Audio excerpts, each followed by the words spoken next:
Yes, nizere ko mumeze neza, twizere ko mumeze fresh, mwese neza ko muri dukurikirana kuri MR TV 250. Nizero tuhiro mu mazu kwimenyera ko tubana ibiganiro byacu bitandukanye by'imyidagaduro.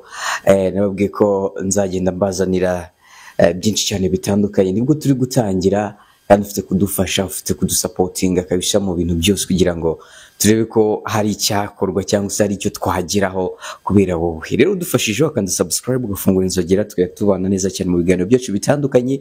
Nizero tuhiro ni twahuri entertain, of course the king of mic, tonge twabaye ikaze ndi kumwe na MC Kim. Yes, neza. Mbaye neza kweli. Urakoze. Sasa murabona uyu muvandimwe ari mu kigo cya Kerards ntiyabonetse, ariko turabana neza kandi ndabizi ko ibintu biri buryohe kuko tugufitiye stories nyinshi zitandukanye, tugufitiye amakuru menshi cyane tubazaniye byinshi cyane bitandukanye kabisa. Umeze neza cyane, ni cool.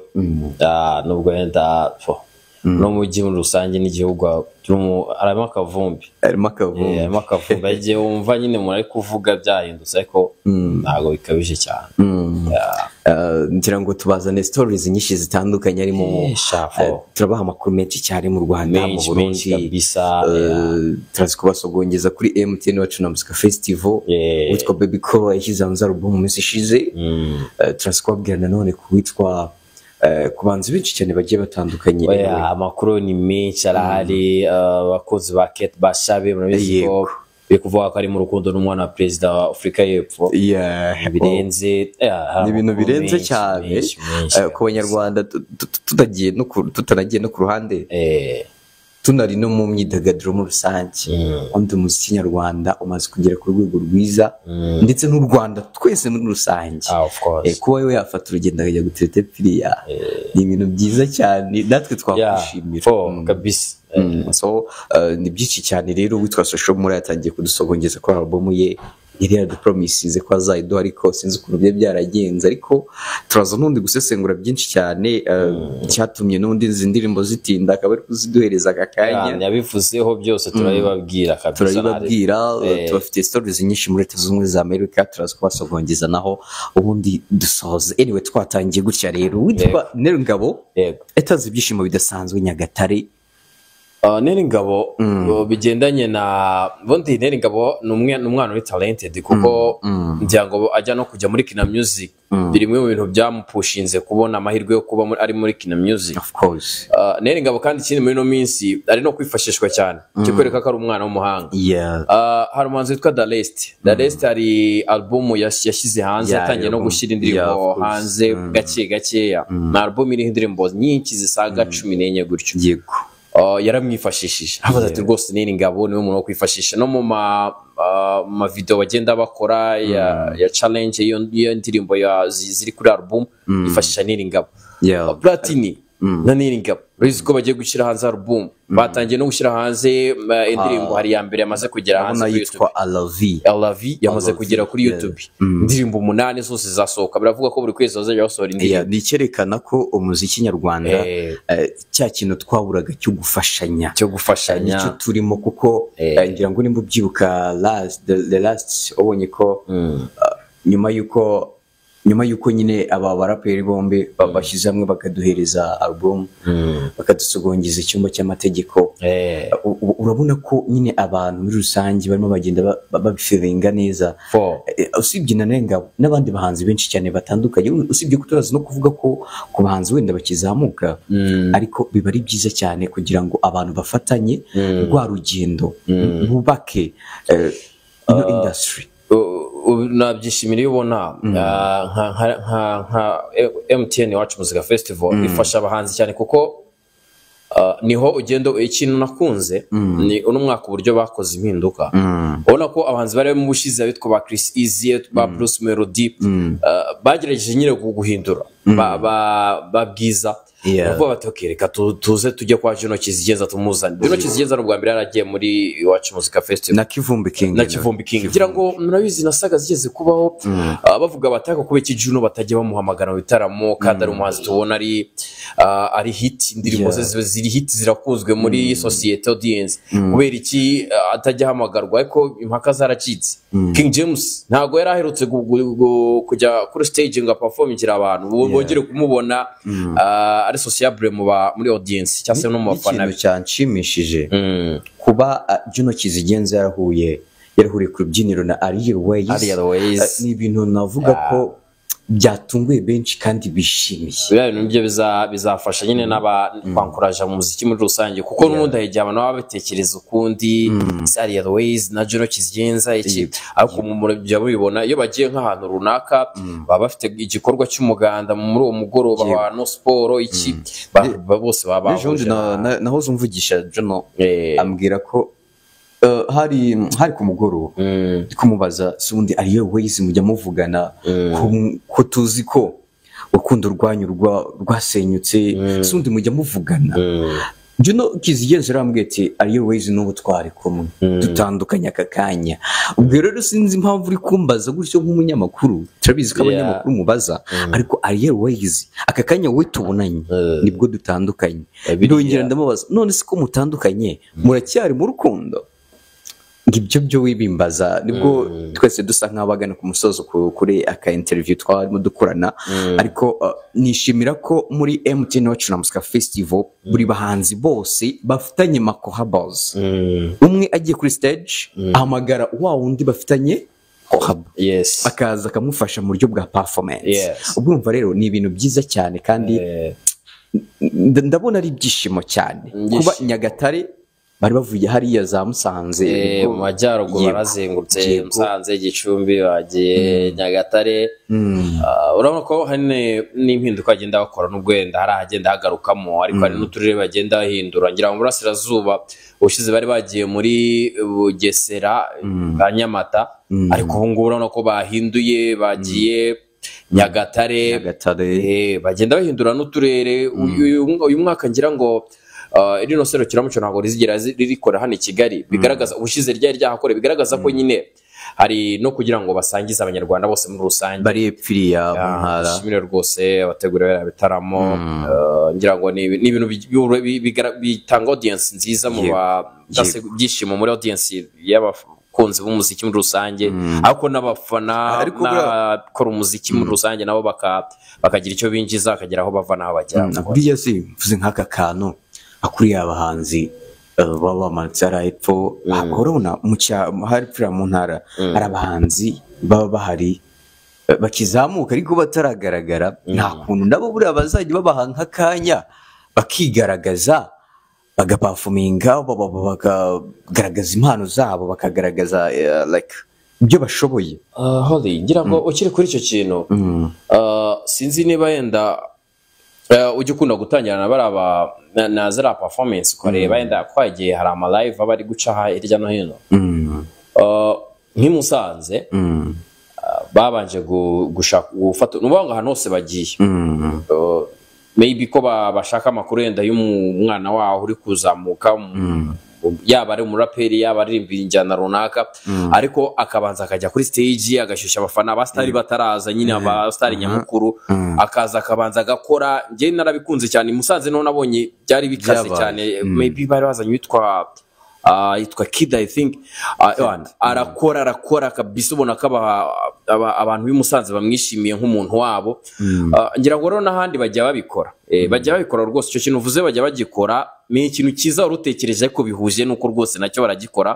Aho nagiye nkurikirana ni umwaka washize wabonaga hari umuhanzi wabanje kubanza kujya kuri stage nyine kugira ngo abanza ashyira abantu muri mood banze bashyuhe abafatanya n'aba MC barabikora kabisa. Ngira ngo Kidi yanaduhaye indirimbo ejo bundi yitwa Bruce Melody.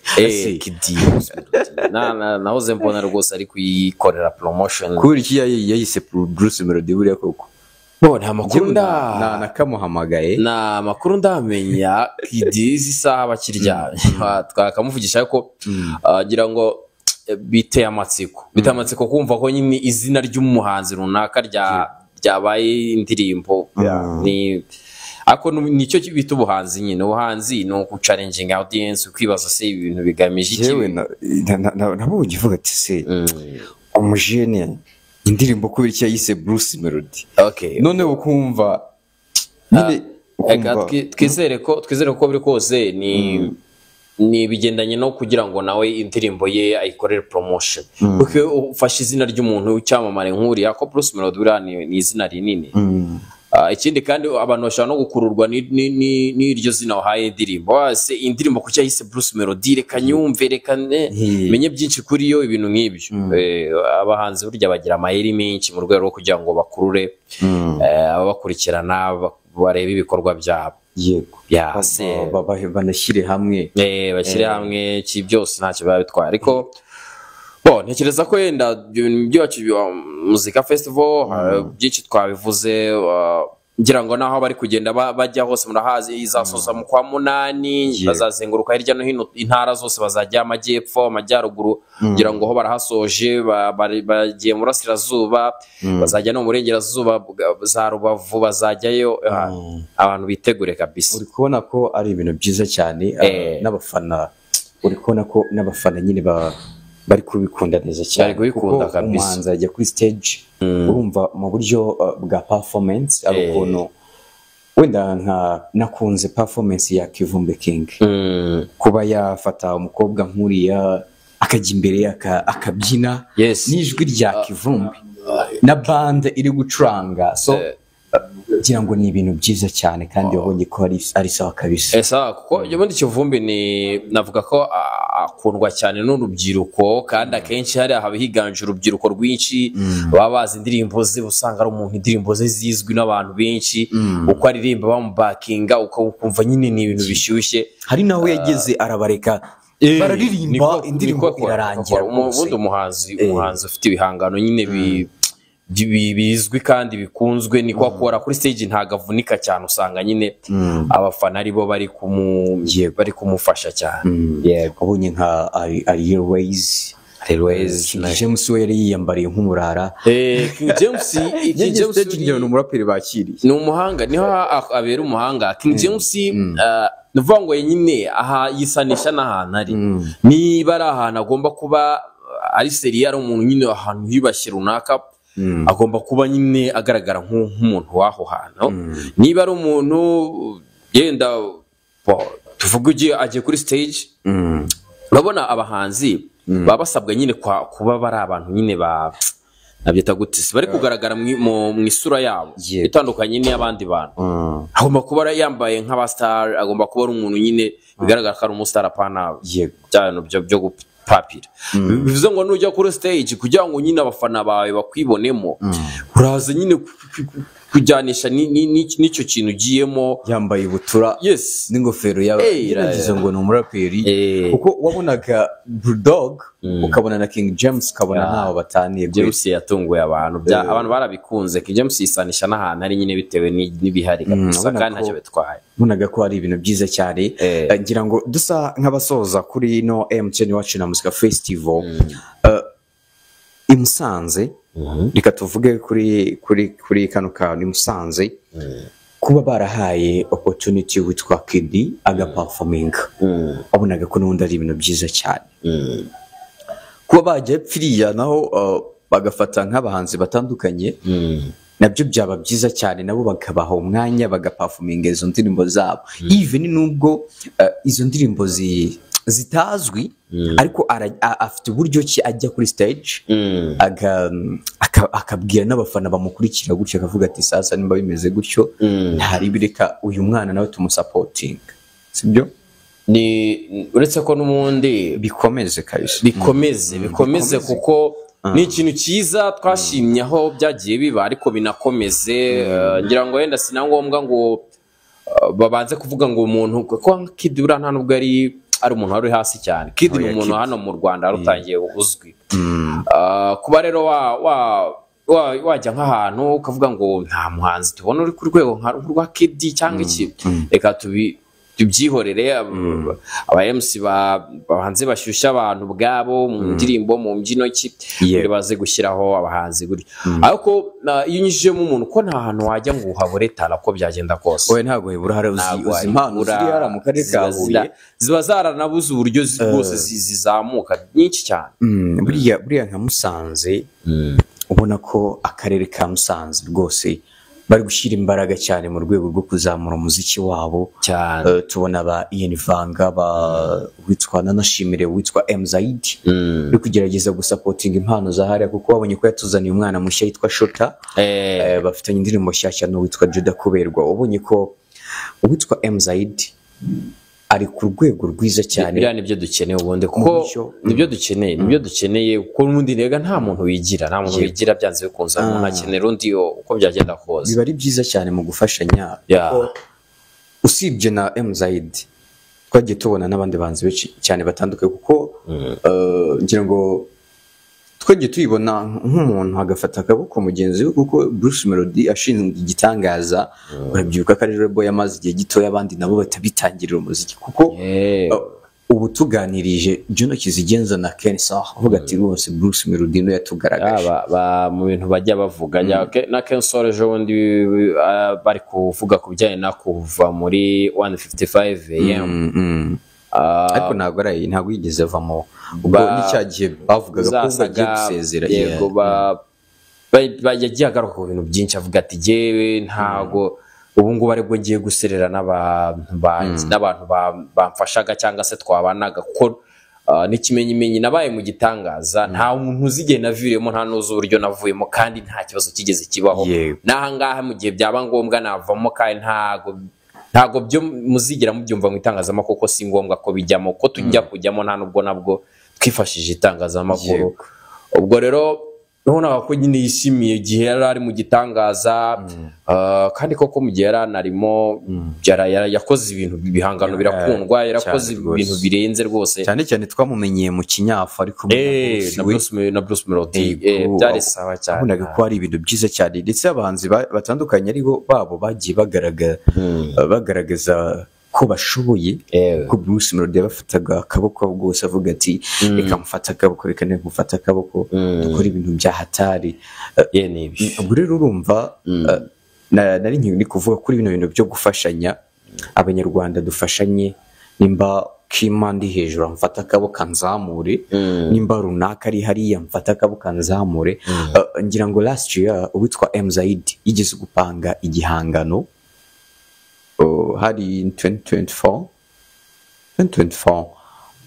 yahurije hamwe abahanzi batandukanye bo mu ntara bagera muri 13 asohora indirimbo yitwa Move icyo gihe ba Meiro bari barimo n'abandi bahanzi benshi cyane batandukanye banakoze umuziki kera akabamo n'abapeti bakizamuka barabuze platform barabuze uburyo bakora barabuze n'uburyo bazamuka kigenda byuka Mzaid nawe nta hantu aragera ariko imbaraga zo gufata akavuga ati ngiye umwana ndamumenyera buri kimwe studio audio video kuri ibintu bifite quality numva ari kuba yamufata akamuzamura sinzi burya umuziki usaba amafaranga menshi kuba yafata abanzi bagera muri 4 akavuga ati Ian Vanga wakoze hit ufite impano ngiye ndamufata kabisa Juda Kuberwa ndamufata bari no kwiga hara ku Nyundo ari kwiga n'undi ibintu bya muzika gufata Shota umwana nkure w'imyaka 10-11 gutyo nayo ntayirimo akamuzana mu kibuga Ian Vanga gakanya kuko ndabyibuka Ian Vanga twaraganiye hari ikiganiro twakoranye Ian Vanga ambwira uburyo ashimira Mzaid muri rusange rega abantu bafite ama platform bashobora kubabona nyine ko bafite audience bafasha abahanzi kuko so kuva ko tala zirahari nyinshi ariko se kuki tubona ngo abantu batumbagiye bageze hariya nabo ngabo ubwo nyine revo nizo kandi noneho dukeneye no kubona new generation babahanzi batandukanye buri abejo hazaza yes King James ari kugenda ari kujya kure ari mufite ibindi byinshi yinjiyemo muziki nyine ari gukora ariko afite n'ibindi byinshi yinjiyemo yes hakenewe nyine nabo bana bari mu migongo yawo kugira ngo bagere hejuru ariko King James tuzanamwakire next week kuko bizakorwa tugomba kumwakira tukamubaza se yigeze kuzana Rebel avuga ngo ngaje gufata abahanzi ngazanye platform yitwa Zana Talent. Nje nshaka kuzamwibariza ikibazo kimwe, watubwiye ko wazanye Rebel ushaka gufatamo abahanzi batandukanye, iyo Zana Talent ikaba n'urubuga abahanzi bazajya bacururiza umuziki. Waje gusohora album unatwumvisha uburyo kiyo album yacuruje cyane ndetse uyikuramo amafaranga menshi. Ese kwe tuzi kugiye gufata abahanzi batandukanye bakajya banyuzaho n'ibihangano nkuko twabonaga ba Jay-Z bari bafite imbuga bacururiza imiziki nka Nicki Minaj kamufata akavuga ati wizana imiziki yawe tuyicururiza iwanjye amafaranga uzajya utwara 4%. Kugira amasezerano bakumvikana amasezerano ibyo binjije uko babigenda. Rero King James muri 2023-2024 ni 2024 hashize igihe kinini azanye Zana Talent yarakoze ariko bigeraho isa nkaho isinziriye. Rero ibikorwa bya Zana Talent byashimo imbogamizi bitewe no kutaboneka kwa King James. Nibyo twaze tuvuga uko uretse no sinaha muziki gusa kurumva Zana Talent yasabaga ko King James aba ari active muri icyo kintu, kandi King James buriya ni nk'umu CEO wa group runaka, group y'ibintu byinshi afite ama business menshi. King James afite ama business menshi akora ibintu byinshi bimuhuza bituma umuziki usa nkaho ufite percentage nkeya ku mbaraga ushyiramo. Bityo rero Zana Talent nayo yagomba iri kuri side y'umuziki muri rusange. Rero King James yagize ikibazo cyo kubura time cyo kiyaba yabasha kwigabanyamo inshuro zingaye kugira ngo abashe kuboneka hose cyane, kandi iyo amaze kwinjira mu bidabona biri kumwinjiriza cyane kurenzaho. Urumva ibyo bintu byo kuba ngo Zana Talent yo ni nko kubana gufasha abantu, kandi gufasha abantu nta muntu bihatira umuntu, bivuze ko rero ubwo nta kindi ari kubikoraho. Kabisa tuzatugenda tuvugaho tunamwakira, zishima no kumwakira. Nibwo bwa mbere tuzadukora ikiganiro, ariko tugeze kuvuganaho bambwira ko tuzabivugana. Iyo umuntu akubwiye ko muzabivugana wowe urategereza ntabwo wamushyira kuri pressure. Dusa nk'abagane ku musozo witwa Baby Cole yaduhaye album ndetse ari no gukora media tour hariya mu gihugu cya Kenya. Nabonaga ari kuganira n'itangazamakuru harimo nka Kiss FM iheruka no kwakira Bruce Melody w'inaha mu Rwanda. Mu buryo bw'abanyamakuru ba hariya bagerageza n'ubundi gusupportinga nimba umujene, nimba Bruce Melody asohoye album agiye kuri radio station za hariya avuge rwose impamvu asohoye album. Rero n'uwitwa Baby Cole yaduhaye album nziza, indirimbo 16, anavuga ko inyuma yazo afite izindi ndirimbo 6 zaduhereza next year. Ibintu byise ko Baby Cole ubundi ni uretse no muri Gen no muri South Africa. Muri South Africa iyo uvuze bahanzi ugatondeka ntabwo watondeka abahanzi 10 utarashyiramo Baby Cole. Ni umuhanzi nawe ufite ukuntu akora ko nawe aburana mu businessman. Yigeze no gushaka kujya no bintu bya politike ndabizi kabisa. Baby Cole rero ni nk'umu regent agomba nyine gushyira album umuhanzi, nicyo kiranga umuhanzi mu regent. Yenda tutaragana ku musozo, Kate Bashabe umuhanzi ni umukobwa navuga ko ni umukobwa ukunzwe cyane mu gihugu mu Rwanda, mu star mu business woman. Mu bantu batandatu ya followingaga yongeyeho wa karindwi rero nta wundi ni umusore, ni umuhungu wa perezida wa South Africa. Yes, umuhungu we nawe yitwa Ramaphosa. Akaba rero mu minsi ishize haragaragaye uno musore, ni umusore w'ibigango bya hatari ukunda gukora gym kuri Instagram ye, kuri story yarapostinze uno mukobwa ashyiraho hashtag afata ubuzima bwanjye ibintu nk'ibyo bigaragaza ko ashyiraho udutima n'iki bigaragaza ko nyine hari umubano udasanzwe uri hagati ye na Kate Bashabe. Kate Bashabe ari playing ibintu nk'ibyo, abantu bakomeje kwibaza iby'urukundo rwa Kate Bashabe no musore wa muri South Africa, barategereje kureba se amaherezo azaba, ariko byaba ari ibintu byiza byo cyangwa ni prank zibera kuri social media, ariko Kate ntabwo adukina prank, umukobwa uri serious cyane, ntabwo adukina prank. So reka dushimira abantu twabanye twabanye cyane, badushyigikira bakandi subscribe, tugira aho tugera rwose, ba supporting Zero to Hero, ngira ngo ni ibintu byiza cyane. Anyway, reka nkushimire cyane brother, wakoze cyane nawe. So Imana ibarinde, mukomeze mudushyigikire, mukandi subscribe, mufungura akazogera, tujye tubana neza cyane mu biganiro byacu bitandukanye, naho utaha.